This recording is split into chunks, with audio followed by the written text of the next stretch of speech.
Well, we've got a treat now for our speaker, Earl Smith. Earl is the chaplain for the defending NFC champion San Francisco 49ers. And before that, he was chaplain for the San Francisco Giants and also the Golden State Warriors.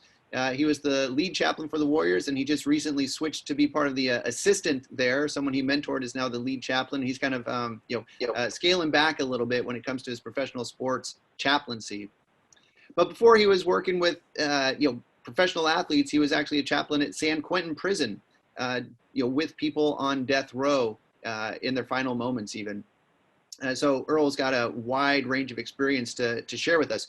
Earl was originally going to speak to us back in May for our Barnabas meeting that didn't happen the way we expected. And he was going to be talking about the experience at the Super Bowl, among other things.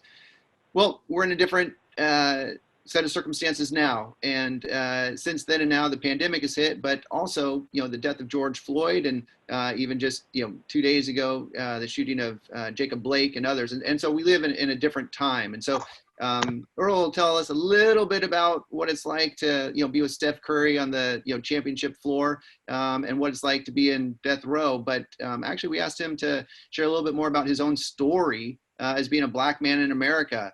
And what you'll find is Earl has a rooted godliness and wisdom that I think we could benefit from. And so, my hope is that, we've got eyes to see and ears to hear what God has to say to us through what Earl has to share.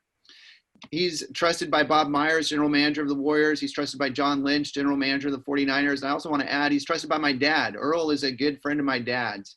And so with that, I'm pleased to introduce our speaker today, Earl Smith. Thanks, Brian. I appreciate that. And I appreciate your dad. Just the fact that you allow your dad the flexibility to be available to so many people is awesome. I mean, your dad's an awesome guy, and I really, really appreciate it. I appreciate the opportunity to be with Barnabas again. I see Larry Rings is on the line as well. And Larry, we continue to pray for you, and you've done a marvelous job in the Bay Area. And so I'm just really excited to be here. I'm excited to see some of the people that are online as well. You've asked me to sort of share a little bit about my story, and you wanted me to talk a little bit about sports. I thought about my journey, and it's been a really awesome journey. From a kid that was in the backseat of a police cruiser to a 19-year-old on the gurney of an ambulance on the way to the hospital, basically being told you're going to die, to Super Bowl, NBA championships, and World Series. It's been a really awesome journey. And in between all of that, to have the opportunity to work at San Quentin, God has been just so gracious. And in between the things that people consider to be down points or things to be negatives, I don't see them as such. I see them as opportunities God has given me to grow in different areas. I was thinking as I was preparing for this call, what were some of the things that were significant to me as I was coming along? Certainly the 8-year-old arrest or some of the other things that took place in my growing up. But also I thought about as I transitioned from when I was at San Quentin, some of the guys that I'm really the closest with now were not even guys that were part of the chapel, which is really amazing to me. I think about a guy like Doug or Pat or those two guys are like really super important to me, but those guys weren't, Doug Butler, Pat Mims, they weren't part of my chapel program. They were guys that I just was able to connect with. And so the reason I say that is I believe that we have a lot of opportunities for influence that goes beyond our immediate sphere. I thought about Bill Walsh. I thought about taking walks with Bill Walsh and one day having Admiral Stockdale walk with us and Bill changing his gait. He changed how he walked. Are we ready to rock and roll? Are we ready? Yeah. I'm not sure who that was, but hi. And one of the things that Bill did was he changed his gait in order to actually walk at the level that Admiral Stockdale was walking, because he had been injured, as you know, in Vietnam. And I learned that Coach Walsh never allowed himself to feel superior to anyone, but he always wanted to make sure people felt comfortable around him. And that was an amazing lesson. Then I learned something from his grandson, Nate Walsh. Nate went to the University of Mississippi, and he meets this guy, and the guy introduces himself and says, "I'm such and such." And Nate says, "Okay." And the guy says, "Well, I'm Roy Bryant's grandson." And Nate says, "Okay." He says, "Well, my grandfather's the one that killed Emmett Till." Now, Nate could have said a lot of things. Instead, Nate just simply shook his hand and said, "It's nice to meet you." He understood grace, but he also understood that it was not important for him to tell anyone his story as much as it was to hear other people's stories and why it impacted them. So that was a young man that I learned from. But I also learned a lot from Dusty, Baker, just the importance of not forgetting where you're from, not forgetting the people that were with you as you started your journey. And Dusty has this whole group of people, no matter where he's managed, they've always loved the team because Dusty was the manager. And that tells you a lot about a person's character. Mike Singletary, I learned that no matter what, do not allow anyone to distract from your relationship with Christ. Don't allow circumstances or situations. You have to share that love. You have to do that. But I learned a lot from Mark Jackson. Steph, the thing about Steph that, as Brian was mentioning earlier, the thing I learned about him most is the joy you can have in serving the Lord and doing what you feel God has called and led you to do. And a lot of us, we seem to have lost the sense of joy in association with it. I've been on fields, I've been in arenas, and I think of a story, and I'll tell you this one, and it's probably it probably dates a lot of you guys or people that are watching this, but we were playing the Green Bay Packers years ago, and we had a number 80 on the team, and we had a number 81. And while we were playing that game, number 81 dropped some balls. He dropped some crucial balls, and one ball he dropped was on a third down that would have kept a drive alive and kept the ball from getting back to the Packers. And he came to the sideline, and he came over, and he had tears in his eyes. I said, "Man, what's going on?" He says, "I let the team down." I said, "There's still time. Don't give up." Now, the problem was the guy that was quarterbacking for the Packers was a guy named Brett Favre. And because it was Brett Favre, naturally, he went right back out on the field, found Robert Brooks, hit him for a touchdown, scored a touchdown over Darnell Walker. And we're like, "Oh, we're doomed." Seconds left in the game, but we still have time. Now, if you know anything about number 81, he always danced after he scored a touchdown. Yet, because he had dropped so many balls, you would imagine that when we got back on the field, number 8, which was Steve Young, would have been looking for number 80, which was Jerry Rice, at a most crucial time in the history of the playoffs. And instead, with the time running out, they give number 81 one more chance. And they throw the ball to him, and he's on the ground. It's almost like silence because he didn't get up and dance. Naturally, did he drop it again? And when they got off of him, he had the ball, and he was crying as he came to the sideline. And we said, "Why didn't you dance?" He says, "God gave me one more opportunity, and I'm thankful for that." And that's really what I think about as I think about what's going on with the nation, what's going on with George Floyd, what's going on with Jacob Blake, what's going on all around us, what's going on with Cap, what's going on in the sporting arena right now. And I think God is saying, are you ready for this one more opportunity? Are you ready for this one more opportunity that I want to give you, that I want to bless you with, that I want to do something for you? I remember we were at San Quentin once, and I took the Niners in, and Steve Young goes in, and at this point it's his fiance, Barbara, who's now his wife. She comes in with him, and right in the middle of it, Jesse Sapola's there and all the guys, and there's an alarm. And I had already told him, whatever you do, if there's an alarm, just get on the wall and don't do anything. When Steve heard the alarm, he took off running. And we know that a youngster can run. And he really put on a show and everybody sort of laughing at him. And where's Barb? She's standing, she's doing what she was told to do. And the thing was, Steve, for a moment, got caught up in the moment. And I wonder how many of us today are getting caught up in the moment. How many of us today are finding ourselves sort of trapped in something? We hear the stories that are going on with the stories of injustice, and we're trying to figure out, what can we do? How can we make a difference? What can we do? And at San Quentin, that was one of the things that I really enjoyed. I really enjoyed not, the preaching was a very small part of what the ministry was about.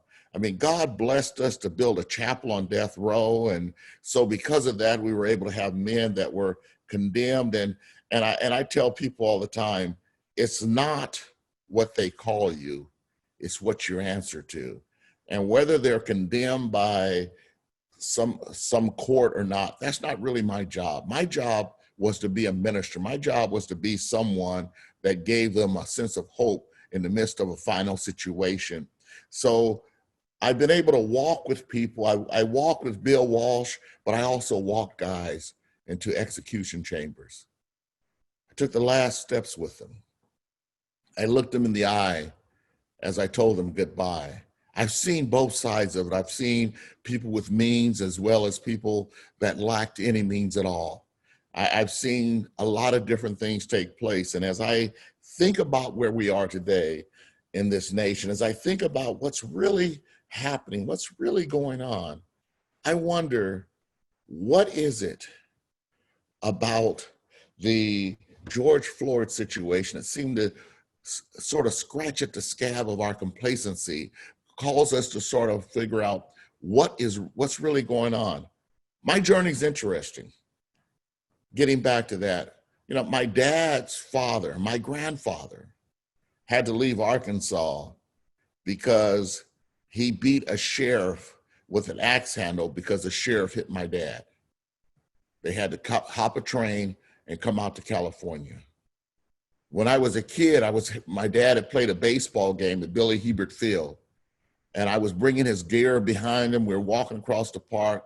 Police officer stops my dad, says, "I think you must think you're a big time in because you hit a home run." And my dad's looking and he says, "No, sir." The guy says, "Well, you don't mean anything to me." And the guy hits my dad, just hits him.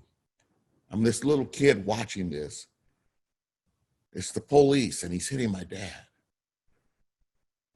My dad bounces back and beats this guy like you wouldn't believe. And as I'm watching this, I'm sure my dad's gonna get killed.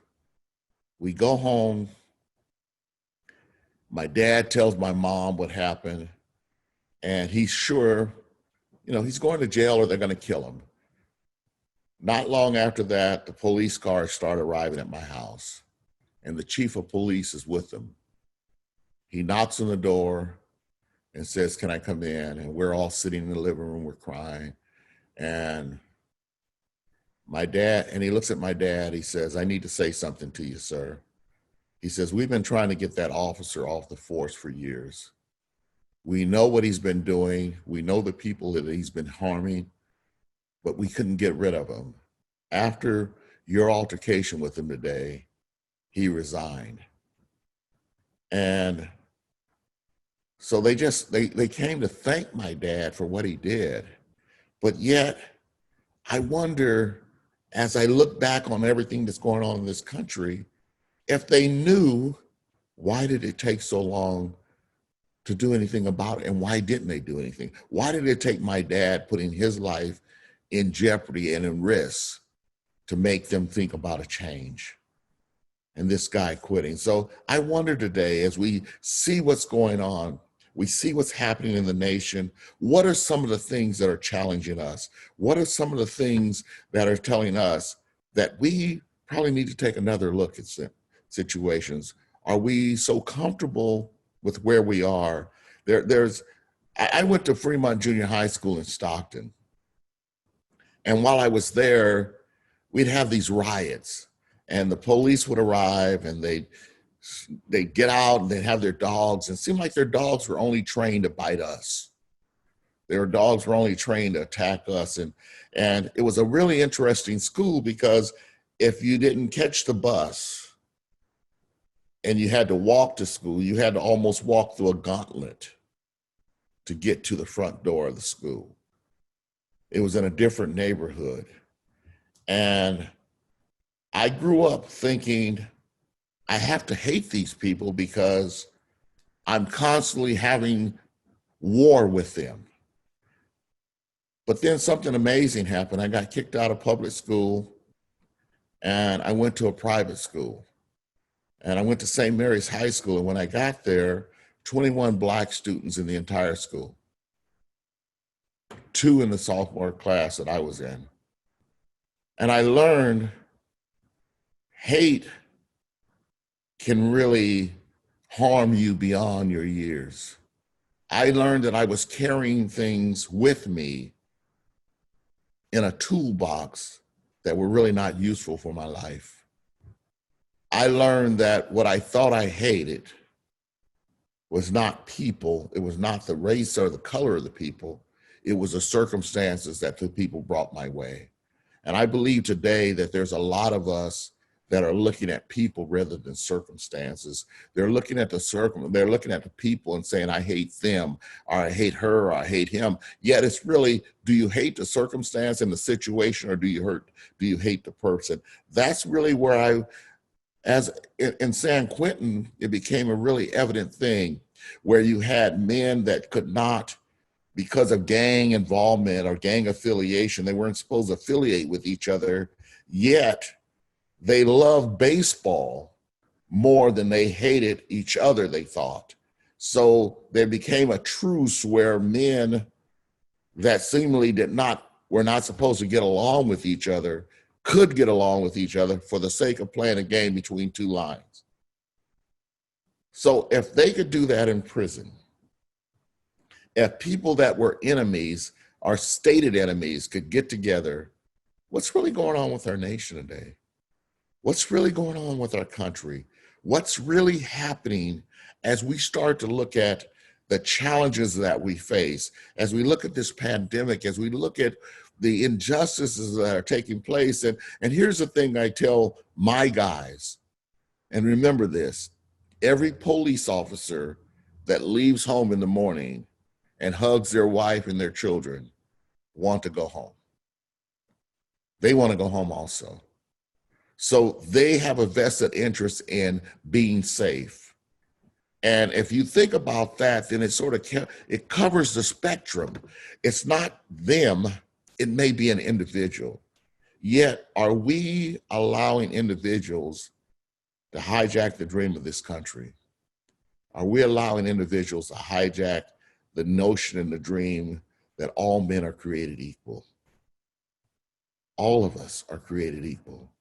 Are we somehow or another forgetting 2 Chronicles, where it says, if my people who are called by my name will humble themselves and pray and seek are we not doing that? Are we as a nation getting away from the tenets and the things that made us so great and so successful? Are we getting away from the things that God has blessed us with? So today I just wanted to sort of set that out, and we can talk a lot about all the different issues that are taking place. I can tell you tons of sports stories, and that's great. And Brian knows that I'm not even a basketball fan, so that's the first thing. Most people that know me know I'm not really a basketball fan. I'm a fan of people that want to change. I'm a fan of people that want to change and do something different and be change agents and difference makers in the communities.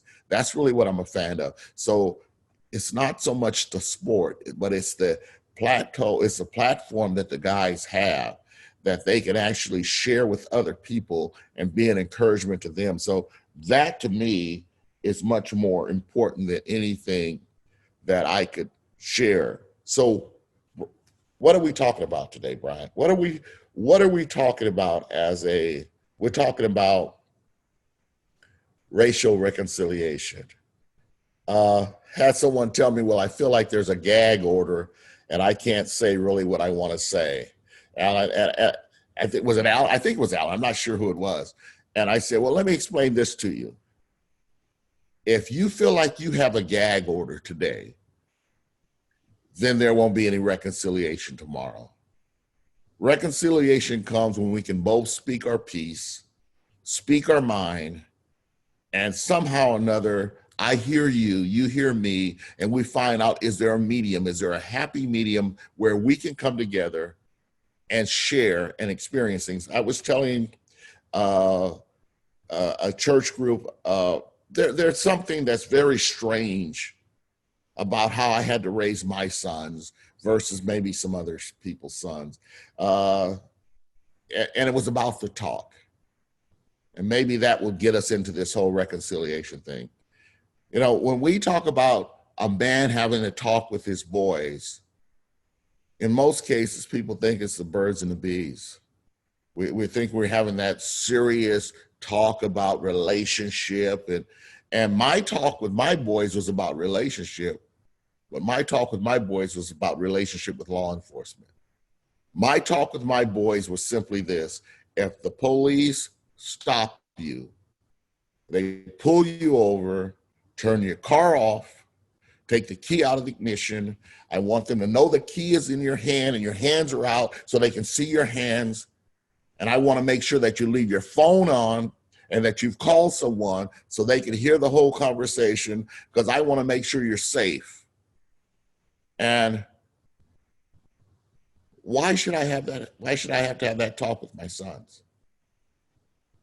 Why do I still worry at 33 and 38 years old that I still worry about my sons?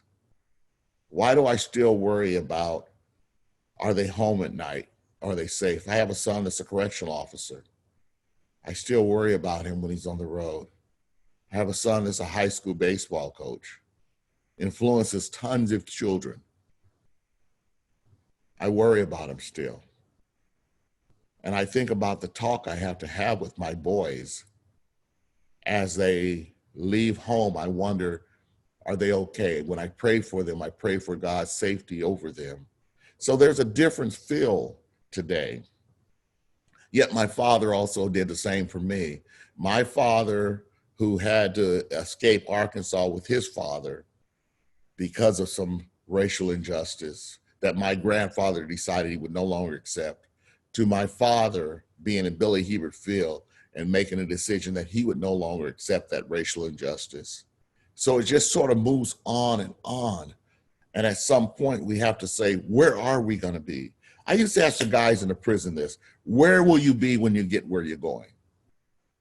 And that's what I would ask the Barnabas group today. That's why I would ask you as an audience: where will you be when you get where you're going? Are you comfortable with where you are? Are you at a place of comfortability? Are you at a place where you can say today that it's well? Are there still some questions? I still have questions. I've done a lot of amazing things and I've done a lot of crazy, stupid things. And I say stupid so I can say that. I've been on both sides of the spectrum.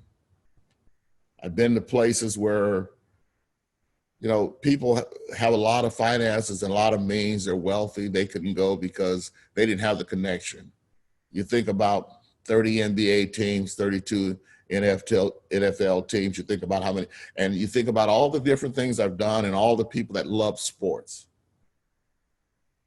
Yet I've also been at San Quentin prison and watched men struggle with trying to find an identity, trying to find a way to get back in society, not denying the crimes that they've done, but saying, because of the crime, how can I get back and make a difference? My wife and I have a transition home for men coming out of prison. And one of the things that's really exciting for us is we get a chance to pour into their lives. We get a chance to pour in and sort of shape that first 6 months they're in the community, 6 months to a year. We're shaping it and we're encouraging them to be difference makers. So today, what I would say to you is we have a lot of things that we call similarities. And I'm hoping that we can build more on those and quit focusing so much on our differences. If you have something that's offending you or hurting you or harming you, there's no gag order. You need to be able to say what you're feeling and trust that whoever hears it will be able to process it properly. And if they can't, it's not your problem, it's theirs. I thank you guys for this time. I know we're going to have some other dialogue later. So I'm just sort of opening it up, and hopefully we can have a discussion together about what our similarities are and get rid of our differences. Thank you, Brian. Yeah, Earl, thank you so much. Yeah, thank you, Earl. What we're going to do now is go back into our breakout groups, kind of the same groups that we started the morning with, and have a chance to kind of process what happened here. And also, if you need to go to the bathroom or anything like that, you'll have a chance to do so. And then additionally, at the end of our meeting, we're going to have the ministry breakout. So there will be defending the cause in one breakout room, medicine in another, and actually Earl's going to be in a third room. And so if you want to have follow-up conversation with Earl there, you can do that. So we're going to go into breakout rooms now, and here's what I want to suggest, what I want to ask you to talk about in the breakout rooms. There were 3 poignant scenes to Earl's story. Scene number 1, watching his dad beat up a police officer who is giving him grief in the parking lot after hitting a home run. That's a poignant scene. Scene number 2, having the police chief arrive in Earl's home and say thank you to his father. That bad cop finally resigned. That's a poignant scene. And scene number 3, Earl having a conversation with his own son, each of them, saying here's how to handle when you get pulled over by law enforcement. That's a poignant scene. That's a different talk than I have with my son. That's a poignant scene. So for each of those 3 poignant scenes, what do you make of that? That's the discussion to have in our breakout rooms. Go ahead. We'll be sent off to those breakout rooms now. Feel free to go to the bathroom, do whatever you need to do, and then have some conversation about those 3 poignant scenes and what you make of those. Go ahead, and we'll come back together in a little bit.